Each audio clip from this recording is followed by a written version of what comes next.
Hi everybody, this is Sage Lewis from Web Marketing Watch, and I'm coming to you from the Search Engine Strategy Show here in Toronto, Canada, and it gives me great pleasure to be speaking with the conference chair, Andrew Goodman. Hi, Andrew. How's it going, Sage? Good, good. How was the show for you? Well, you've obviously slept a little more than I have. Yeah, bunch of caffeine. Other than not sleeping, it's been a really wonderful first time chairing one of these experience. Yeah.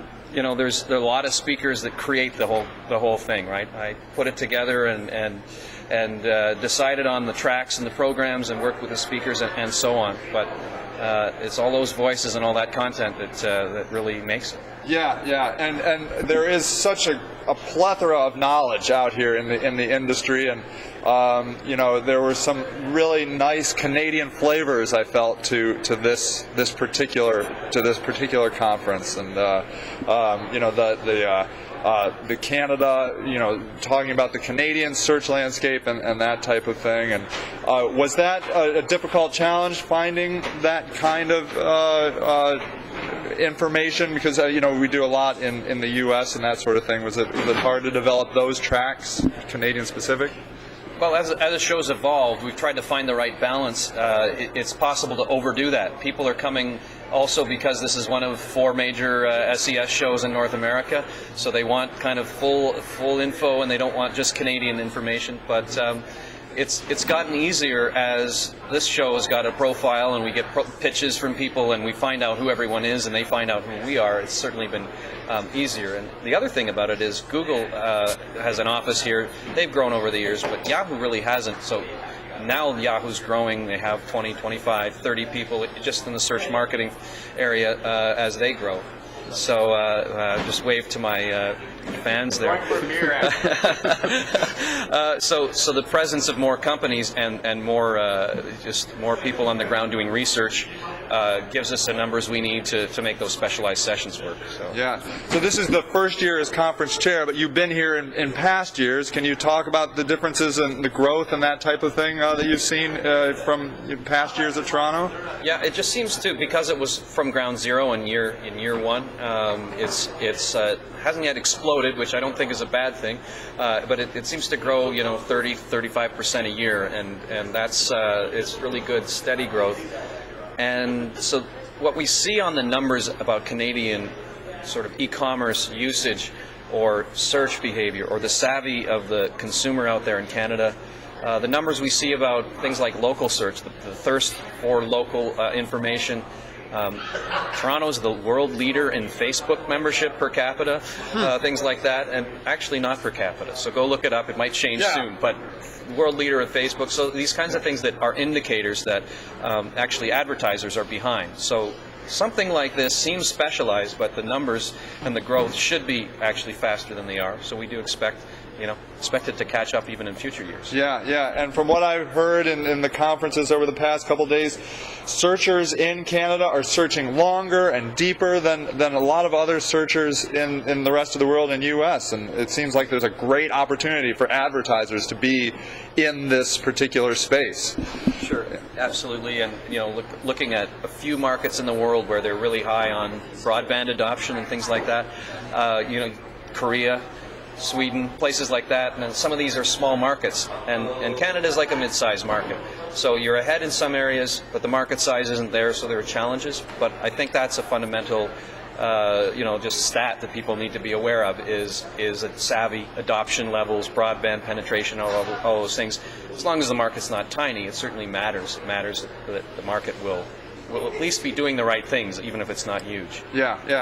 And I imagine the numbers aren't officially in yet, but do you have a sense of the kind of regionality that this show brings in? Is it a lot of Toronto people that are here, or is there a certain radius that this show draws? Are you aware of at this point? From the show of hands, but in the basic track, in the beginner track, if you want. No one's a beginner, but there are beginners to search, right?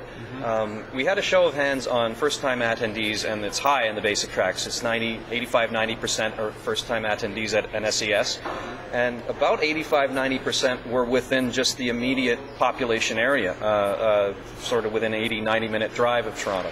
So we do forget that, although I'd love to think that there's a lot of numbers that can come in. People do come from Europe. They come from, the U.S. obviously, especially close by. They come from Seattle, and they come from all over because it's another stop on the SES circuit. Yes. But the reality is that it's interesting to notice how many little companies there are around here.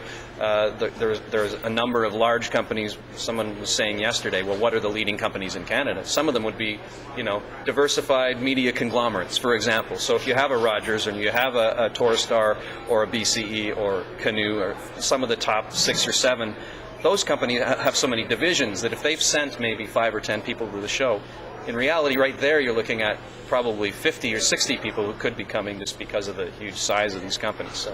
So it's been. I don't think we're local in outlook. We want to have panels that address global issues and important universal issues. But there's been a lot of drive-in traffic.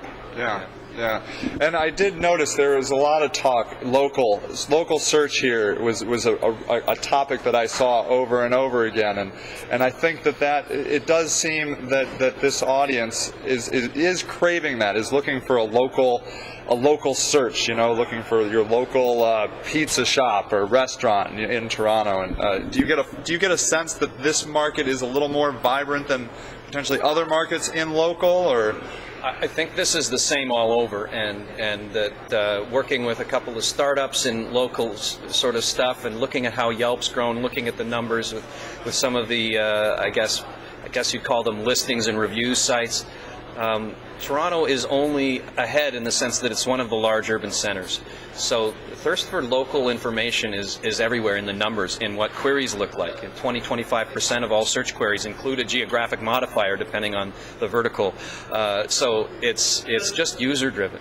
And the only difference is that in a concentrated metro area, there's the economics for more companies to develop around serving that. So a Toronto.com or some kind of a review site, a restaurant review site, and all of these things develop because you can actually hire a couple people and scale it up to a certain extent.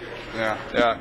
Well, when I think about the web marketing landscape and the search marketing landscape, I imagine that it's a lot like what it must have been when radio was new and TV was new, and it's just such a vibrant area to be a part of, and to see people excited about it, and the growth that you see consistently in a show like Toronto is really exciting to see.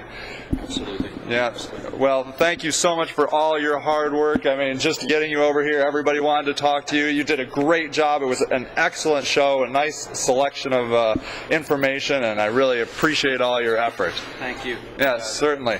Well, so yet again, this is another great example of what Search Engine Strategies is doing for the web marketing community and the marketing community as a whole, as a great educator for marketers to get the most out of the search engine marketing landscape. And people like Andrew Goodman working tirelessly to create these kinds of shows. So if you haven't been to a Search Engine Strategies, check it out at searchenginestrategies.com. There's one near you probably, and I'm sure you'll love it. All right, everybody, this is Sage Lewis from Web Marketing Watch, and happy marketing.